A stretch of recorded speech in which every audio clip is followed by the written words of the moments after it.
बिस्मिल्लाहिर्रहमानिर्रहीम। अस्सलाम वालेकुम नादरीन, आप यूट्यूब चैनल देख रहे हैं। मैं इमरान खान हूँ। नादरीन, एस्टेब्लिशमेंट के मुकाबले में पाकिस्तानियों को बड़ा हौसला मिला ये जो मिशन नूर था उसके बाद। और मिशन नूर मैं बड़ी आसानी से इसलिए कह रहा हूँ कि मैंने तो सारी तहकीक करके देख ली है। मुझे वो चीज़ें कहीं नहीं मिली जिन चीज़ों के बारे में दावे किए जा रहे थे कि ये गैर मुस्लिमों की एक जमात है, उसके साथ इसको जोड़ दो, ये कादियानियों की एक जमात है, उसके साथ इसको जोड़ दो। ये एक्चुअली एक पम्फलेट जारी किया गया था जिसको देखने के बाद पाकिस्तान तहरीक इंसाफ की क़यादत में से कुछ लोग घबरा गए और कुछ दीगर लोग जो हैं वो भी घबरा गए। तो इसको सिंपल करें, जो ओवरसीज़ पाकिस्तानी हैं जो बाहर रहते हैं पाकिस्तान से, उन्होंने डरने से इनकार कर दिया। उन्होंने कहा जी ऐसी तैसी, हमने अपना नाम तब्दील नहीं करता। भाई अल्लाह ताला ने कुरान पाक 1400 साल पहले नाजिल किया, उसमें नूर का जिक्र है, और बाद में कोई भी किसी का भी नाम हो नूर, इससे क्या फ़र्क पड़ता है। ये जाहिद बिशकूरी साहब हैं, इन्होंने पाकिस्तान में जो कादियानियों की लीडरशिप है उससे भी रब्ता किया और उनसे भी पूछा कि जनाब ये कोई मिशन नूर नामी या कोई 20 सितंबर से रिलेटेड आपका कोई मिशन या कोई ऐसी चीज़ या कोई ख़ास खसूसियत इस हवाले से है। उन्होंने साफ इनकार कर दिया। उन्होंने कहा हमारा इससे कोई ताल्लुक़ नहीं है और ना ऐसी कोई बात है। मामला पता क्या है? मामला ये है कि इसको मुतनाज़ करना था, खौफजदा करना था, और कई लोग जो है वो शाह से ज़्यादा शाह के वफादार निकल आए। कई लोगों से बेवकूफ़ी हो गई, लेकिन जिनसे बेवकूफ़ी हुई, बजाय इसके कि वो बेवकूफ़ी के ऊपर डटे रहते, उन्होंने बाकायदा खुद आकर अजानें दी और अपनी वीडियोस जो है वो पोस्ट की। तो इससे ज़रा सूरत हाल उनके लिए भी बेहतर हो जाती है।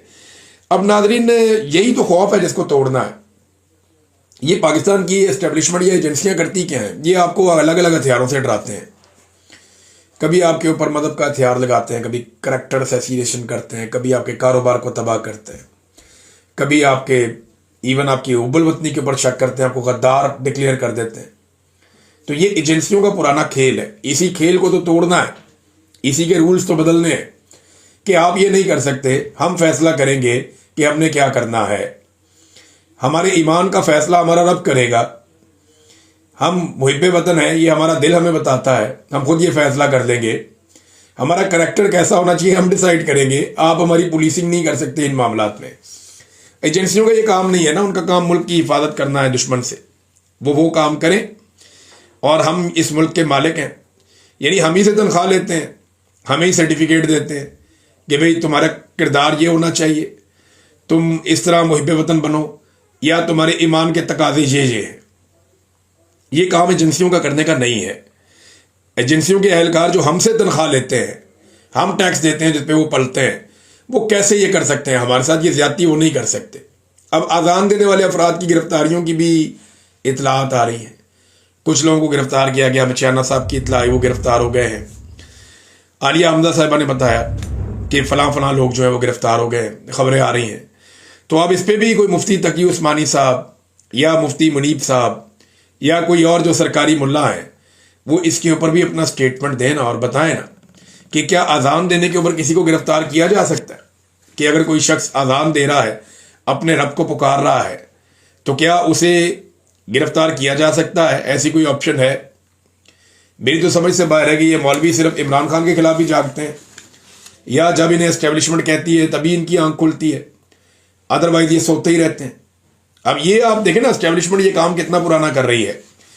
आपको याद होगा इस्लामी जमहूरी इत्तेहाद हुआ करता था एक, ये तहरीक इस्तेहकाम पाकिस्तान, नवाज शरीफ साहब इसमें भी होते थे, आपको याद होगा। ये उस वक्त भी एस्टेब्लिशमेंट चलाती थी इन सारे कठपुतलियों को। ये उस दौर का अगर आप एक इश्तिहार देखें, बेनज़ीर भुट्टो साहिबा के दौर का शुरू का, तो उसमें इश्तिहार में क्या लिखा हुआ है? ये एस्टेब्लिशमेंट उस वक्त किस तरह के सर्टिफिकेट बांटती थी। लिखा है कि भारत के यार, इसराइल के वफादार, पीपल्स पार्टी के गमख्वार। अंदाजा करें आप, ये एस्टेब्लिशमेंट का उस दौर का। आज भी वही खेल खेल रहे हैं, ना इनके अल्फाज बदले, ना इनका तरीका वारदात बदला, यानी ये उसी पुराने पैटर्न पे चल रहे हैं। लेकिन अब इनका मुकाबला नई नस्ल से है, टक्कर के लोग हैं। ये जो नई नस्ल है ना, इनके पास बड़े ज़बरदस्त आइडियाज़ हैं। रिजवान गलज़ी साहब ने बड़ी ज़बरदस्त बात की कि गोली आइडिया का मुकाबला नहीं कर सकती।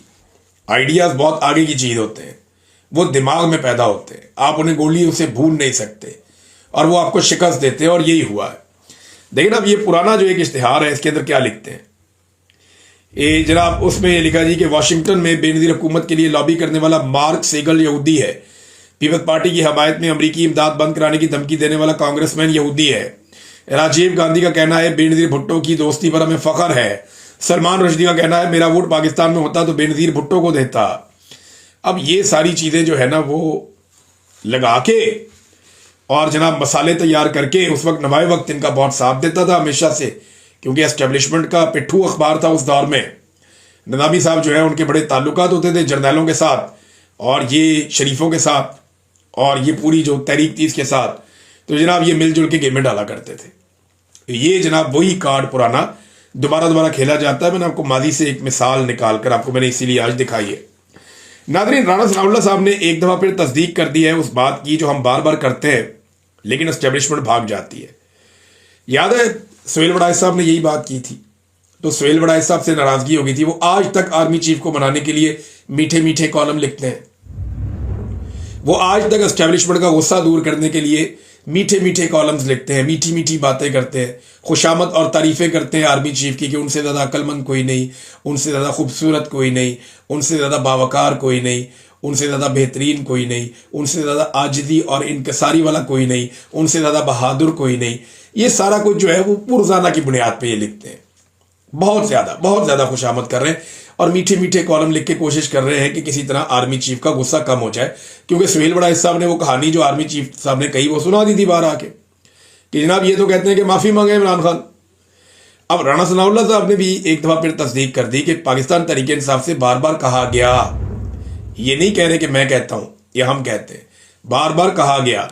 जब इस तरह का सीगा इस्तेमाल किया जाए ना जहाँ पे जो फाइल है वो गायब हो, तो आप समझ लें फाइल जो है वो पाकिस्तान की एजेंसियां हैं, काम डालने वाला पाकिस्तान का, कहने वाला पाकिस्तान की एजेंसियां हैं। उनका पाकिस्तान तरीके इंसाफ से बार बार कहा गया कि सिद्के दिल से माफ़ी मांगकर अपने मामला ठीक करें, यदि आपको माफ़ी मांगनी पड़ेगी फिर आपके मामला ठीक हो गए। तो इमरान खान तो माफ़ी नहीं मांगता भाई, अब तक की जो इतला है उसके मुताबिक तो इमरान खान माफ़ी नहीं मांगता, और ये आपकी ख्वाहिश ही रह जाएगी कि इमरान खान को आप डरा हुआ देखें या उससे आप माफ़ी मंगवाएं। अब इमरान खान का करना क्या है ये पाकिस्तान की एस्टेब्लिशमेंट को समझ नहीं आ रही, क्योंकि वो इनके सीने के ऊपर चढ़कर बैठा है और इमरान खान पीछे हटने को तैयार नहीं है। बड़े लोगों ने समझाया, बड़े लोगों ने मिन्नत तरला किया, बड़े लोगों ने इमरान खान साहब के लिए कॉलम लिखे, प्रोग्राम्स किए, जाकर मिलते रहे कि अल्लाह दा वास्ता इन्नी माफ़ी मांग लो, चलो इन्नी गल कर लो। इमरान खान ने एक कदम पीछे हटने से इनकार किया। तो ये है जनाब अब तक सूरत हाल। राणा सनाउल्लाह साहब ने भी उसी खबर की तस्दीक कर दी है। नाज़रीन, बड़ी खबर जो आने जा रही है ना वो आ रही है आज़ाद कश्मीर से। आज़ाद कश्मीर में अवामी एक्शन कमेटी एक बड़ा एक्शन करने जा रही है। उनके बड़े संजीदा और देरीना मुतालबात हैं और जायज़ मुतालबात हैं। वो मुतालबात मैं आपके सामने रखता हूं, लेकिन पहले आपको मैं एक और चीज़ दिखाता हूं। ज़रा ये तस्वीर आप देखिए, बड़ी इंटरेस्टिंग है। यहां पे ये मजदूरों को भर भर के ले जाया जा रहा है रावलपिंडी से और इन्हें पहुंचाया जा रहा है आज़ाद कश्मीर। वो क्यों? इन्हें आज़ाद कश्मीर पहुंचाया जा रहा है दीगर शहरों से इकट्ठा करके कि वहां पे एक जलसा करना है। लगभग 1 दर्जन के करीब सियासी शख्सियात और जमातें इकट्ठी की गई हैं और इतने सारे ग्रोहों को इकट्ठा करके वहां पे भी एक पीडीएम एस्टेब्लिशमेंट ने बनाई है, वहां की हुकूमत को भी साथ मिलाया है और मिलाकर अब उनका एक जलसा रख लिया। ये जलसे का अगर आप स्टेज देखें तो सबके मुंह लगाए हुए हैं, बहुत ज्यादा बंदे हैं। तो ये सारे जो है जनाब एस्टेब्लिशमेंट के साथ मिलकर तो अवामी एक्शन कमेटी के खिलाफ निकल पड़े हैं कि जनाब हम ताकत शो करेंगे, हम ये करेंगे, हम वो करेंगे। तो अवामी एक्शन कमेटी के खिलाफ जलसा करने के लिए जो मजदूर तबका है उसको रावलपिंडी से कोस्टरों के अंदर भर भर के पहुंचाया जा रहा है और अवाम जो है वो रास्ते में खड़ी होकर तालियां बजा रही है, इनका मजाक उड़ा रही है कि अपनी औकात चेक करो, तुम लोग किस काबिल रह गए हो। ये हालात है पाकिस्तान की एजेंसियों के और ये औकात रह गई है इनकी अवाम के सामने। अवाम वहां पे खड़ी होकर मजाक उड़ा रही है। अब जो चार्टर ऑफ डिमांड है उसकी तरफ आ जाए। अच्छा, ये कह रहे हैं जी हम इकट्ठे होके तो एजेंसियों के साथ खड़े हैं। दूसरी तो जो अवाम है वो अवामी एक्शन कमेटी के साथ खड़ी है। अवामी एक्शन कमेटी के मुतालबात बड़े सख्त हैं। अब उनके मुतालबात मैं आपके सामने रखता हूं, बड़े जायज़ उनके मुतालबात हैं और 29 तारीख को उन्होंने निकलने का ऐलान कर दिया। 29 से पहले अब ये लोग कोशिश कर रहे हैं कि कोई माहौल अपना बना लें या कुछ ऐसा कर लें कि थोड़ी इनकी भी बातचीत बन जाए, लेकिन बात बन नहीं रही। बात ना बनने की जो सादा वजह है ना, वो ये है कि अवामी सपोर्ट नहीं है। पाकिस्तान से, रावलपिंडी से, मुख्तलिफ शहरों से बंदे ले जाए जा रहे हैं जलसा करने के लिए आज़ाद कश्मीर में। आज आज़ाद कश्मीर में लीडरशिप तो मौजूद है, जो एस्टेब्लिशमेंट के टुकड़ों पे लीडर बने हैं, जो एस्टेब्लिशमेंट की खुशनुदी हासिल करके लीडर बने हैं, वो वहां मौजूद तो हैं, लेकिन उनके पास पब्लिक नहीं है। पब्लिक उन्हें पाकिस्तान से भेजी जा रही है आज़ाद कश्मीर में। तो आज़ाद कश्मीर की जो पब्लिक है वो अपनी लोकल लीडरशिप के साथ खड़ी है। अवामी एक्शन कमेटी, उनके मुतालबात सुने आप। वैसे अवामी एक्शन कमेटी ने एस्टेब्लिशमेंट का पूरा ही बंदोबस्त कर दिया है। जो उनके मुतालबात हैं आप देखें तो एक तो उन्होंने कहा जी कि हुक्मरान अशराफिया की मुराद का फौरी तौर पर खात्मा किया जाए, मोबाइल कंपनियों की लूट मार का खात्मा किया जाए, मुहाजिरीन मुकीम पाकिस्तानियों के नाम पर असेंबली नशिस्तों का खात्मा किया जाए। ये एस्टेब्लिशमेंट को इंतहाई नापसंद है। ये वो 12 सीटें हैं जो एस्टेब्लिशमेंट बाहर से लेकर आती है बंदे जितवा के, और उनकी बुनियाद पे वो आज़ाद कश्मीर की हुकूमत पे कंट्रोल करते हैं। अब वो कह रहे हैं जी आज़ाद कश्मीर में जो हुकूमत बनेगी वो आज़ाद कश्मीर के लोग ही वोट डालेंगे। ये अब आप पाकिस्तान से सीटें ना लेकर आए और लाके इसका हिस्सा ना बनाए। तो ये एक टेक्निकल चीज़ उन्होंने पकड़ ली है। फिर कुछ सड़कों की तामीर के हवाले से उन्होंने कहा, कुछ शोहदा है उनकी फैमिलीज में मुलाजमतों के हवाले से उन्होंने कहा। एक वो कहते हैं जी इंटरनेशनल एयरपोर्ट बनाया जाए। अब इंटरनेशनल एयरपोर्ट अगर आज़ाद कश्मीर में बनेगा तो आज़ाद कश्मीर के शहरी पूरी दुनिया में ट्रैवल कर पाएंगे और वापस आज़ाद कश्मीर जा पाएंगे। इसमें पाकिस्तान का कोई लेना देना नहीं होगा। ये एक इंडिपेंडेंस के लिए, अपनी ज़्यादा खुद मुख्तारी के लिए ये उनका एक बड़ा मुतालबा है। फिर लकड़ी की स्मगलिंग, अब ये कारोबार आपको पता है टिम्बर माफिया करता है, इसके अंदर एस्टेब्लिशमेंट भी मुलव्वस है, सियासतदान भी मुलव्वस है, लोग अरबों रुपया बनाते हैं। तो उन्होंने कहा लकड़ी की स्मगलिंग जो है वो रोकी जाए, नौकरियों में महाजरीन मुकीम पाकिस्तान के कोटे का खात्मा किया जाए, आज़ाद कश्मीर में कोटा सिस्टम ख़त्म किया जाए, पीने का साफ पानी दें, आबपाशी ज़राअत के लिए पानी की फराहमी का बंदोबस्त किया जाए, बिजली के मामलात, आटे के मामलात, कुछ सड़कों के मामलात हैं, कुछ दीगर चीज़ें, यानी इनके मुतालबात बहुत ज़्यादा हैं। माजूर अफराद का कोटा है, रोज़गार की फराहमी है और ताजरान का तहफ़्फ़ुज़ है, नॉन कस्टम गाड़ियों और ट्रांसपोर्टर्स को जुर्माने और टैक्सेस का मामला है, और रिश्वत और सिफारिश और सफारशी कल्चर और ये जो करप्शन है इसका खात्मा करने का मामला है। अदलिया में वो इस्लाहात मांग रहे हैं। तो इन्होंने बड़े ज़बरदस्त मुतालबात किए हैं। आज़ाद कश्मीर की जो अवामी एक्शन कमेटी है उन्होंने इसमें, अब इन्होंने कहा जी ये मुतालबात तस्लीम किए जाएं, हम सब ने ये मुतालबात मिलकर बनाए हैं, और ये नहीं होता तो फिर अवामी एक्शन कमेटी के एहतजाज में भरपूर शिरकत करें तमाम ख़वातीन व हज़रात। 29 सितंबर फैसला कुन जंग, सब निकलो अपने हक के लिए। मंजानिब जम्मू और कश्मीर ज्वाइंट अवामी एक्शन कमेटी। अब आप देखें यहां पे किसी लीडर का नाम नहीं, यही तो पंगा है। एस्टैब्लिशमेंट चाहती है उनकी लड़ाई जब भी हो किसी लीडर के साथ हो, बंदा काबू पार्टी काबू, बंदा काबू अवाम काबू। तो एस्टैब्लिशमेंट का हमेशा ये तरीकाकार रहा है कि वो अवाम से नहीं लड़े, उन्होंने लीडर्स खड़े किए। जब भी कभी अवाम खड़ी होती है तो वो उनको एक लीडर दे देते हैं, बीच में से अपना बंदा इंजेक्ट कर देते हैं, एक बंदा आ गया, उसको लीडर बनाते फिर बंदा काबू कर लेते हैं, अवाम भी आहिस्ता आहिस्ता काबू आ जाती है। आज़ाद कश्मीर में ये हो नहीं रहा। आप इस पोस्टर पे देखें, ये जो उनके मुतालबात की फहरिस्त है, इसमें आपको किसी का चेहरा नजर नहीं आएगा, आपको कोई बंदा नजर नहीं आ रहा। बहुत सारे लीडर हैं यहाँ पे, बेशुमार लोग इसके अंदर शामिल हैं, बहुत सारे नौजवान हैं जो लीडर बन चुके हैं। तो इकबाल के शेर के मुताबिक तो अब मामला ये है कि ये जितने भी नौजवान हैं या जितने भी लोग हैं, इसमें कोई अपनी तस्वीर नहीं लगाता, अपना फोटो नहीं चिपकाता। ये है एजेंसियों के लिए सबसे बड़ा मसला। एस्टेब्लिशमेंट के लिए प्रॉब्लम ये है कि कैसे वो इनको टैकल करें। इनका बड़ा कौन है? ये जिसको पकड़ते हैं नौजवान पीछे से नारा लगाते हैं कि छोड़ो नहीं तो हमारे, छोड़ना पड़ जाता है। तो वहां सूरत बिल्कुल मुख्तलिफ है।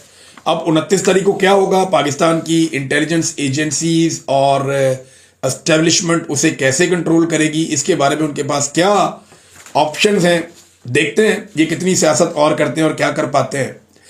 नाज़रीन, एक चीज़ और मैं आपको बताना चाहता हूं, इस पर ज़रा आप गौर कीजिएगा कि सऊदी अरब और पाकिस्तान का जो एक मुआहदा हुआ, इसमें पाकिस्तान की जानिब से स्टेटमेंट आते हैं बार बार, सऊदी अरब की जानिब से कोई स्टेटमेंट नहीं है हमारे पास।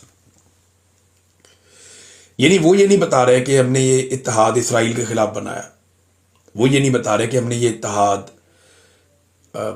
इंडिया के खिलाफ बनाया, या हमने ये इत्तेहाद अमेरिका के खिलाफ बनाया, या किसी के खिलाफ। देखिए, जब भी आप कोई इत्तेहाद बनाते हैं तो आप या कुछ तफसीलात तो सामने आती है ना कि जनाब ये रीजंस हैं, वजूहात क्या है इसके बारे में कुछ पता नहीं। दूसरी एक बात और है कि क्या सऊदी अरब अमेरिका की मर्जी और मंशा के खिलाफ कोई इत्तेहाद बना सकता है या इस नौइयत के दिफाई मुआहदे कर सकता है पाकिस्तान जैसी एटमी कुव्वत के साथ? तो इसका जवाब है कि सऊदी अरब ये नहीं कर पाएगा।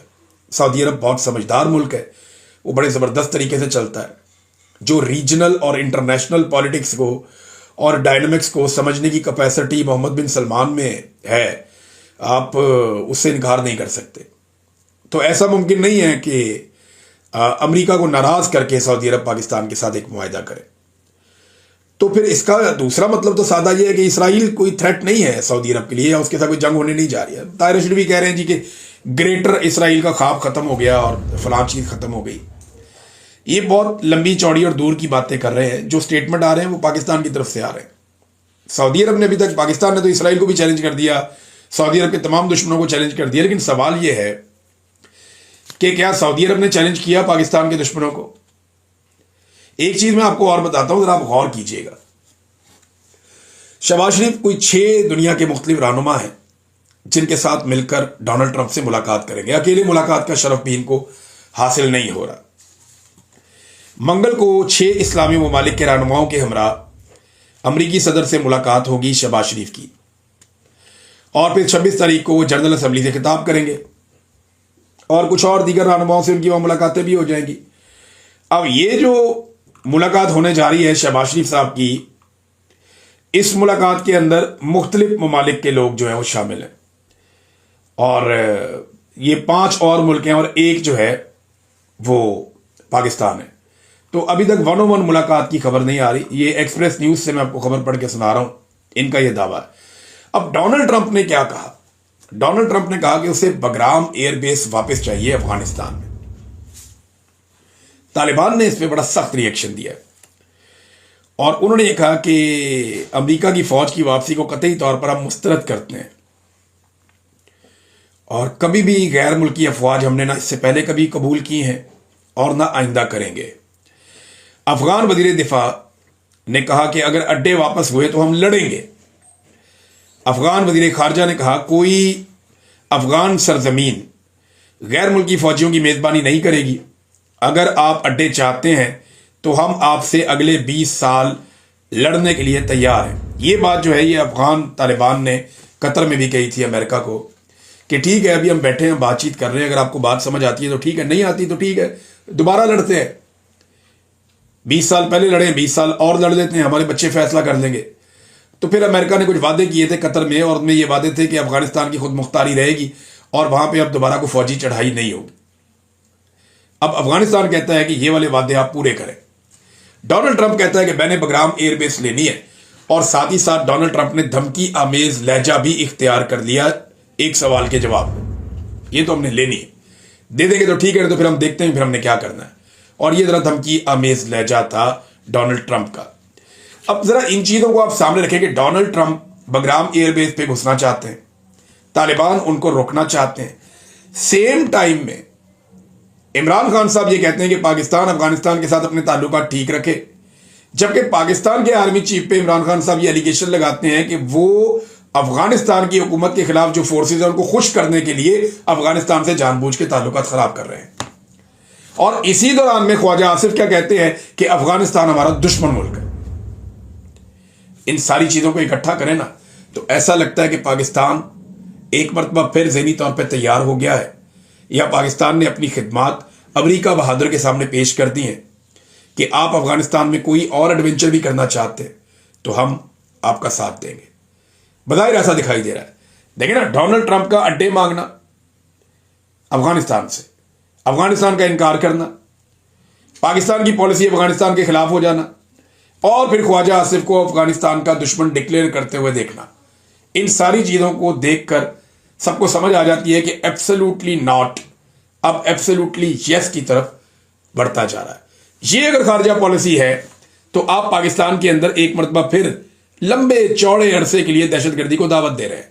फिर यहां पे खून की नदियां बहेंगी, हमारे पाकिस्तानी शहीद होंगे और इसका खुमियाजा कबायली इलाकों के लोग, बलूचिस्तान के लोग और गरीब पाकिस्तानी चुकाएंगे। नाजरीन, ट्यूमर के हवाले से मरियम नवाज साहबा ने कुछ दावे किए हैं। पीछे इतने सीनियर प्रोफेसर खड़े किए हुए हैं। मेरी बात हुई डॉक्टर से, वो कहते हैं जी इतने सीनियर डॉक्टर्स हैं, वो सिर्फ मरियम नवाज की सियासत के चक्कर में मुंह चुप करके खड़े रहे कि जनाब ये कैंसर का इलाज कर रही है कोई मशीन।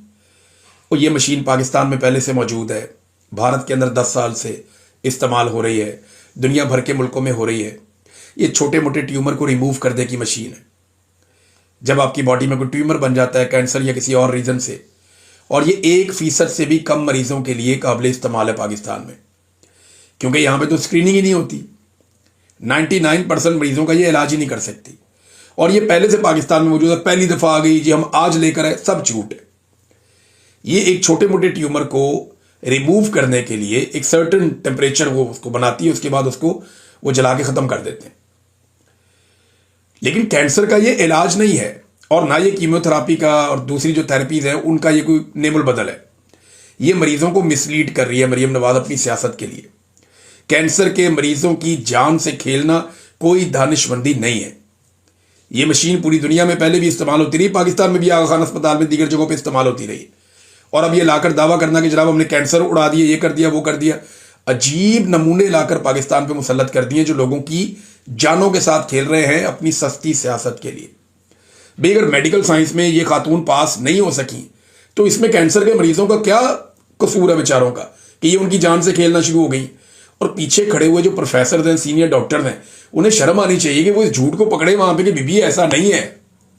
ये बहुत महदूद पैमाने पर, और पाकिस्तान जैसे मुल्क के अंदर तो 1% से भी कम लोगों के लिए ये काबिल इस्तेमाल है, और वहां पे भी ये कैंसर का मुकम्मल इलाज नहीं है।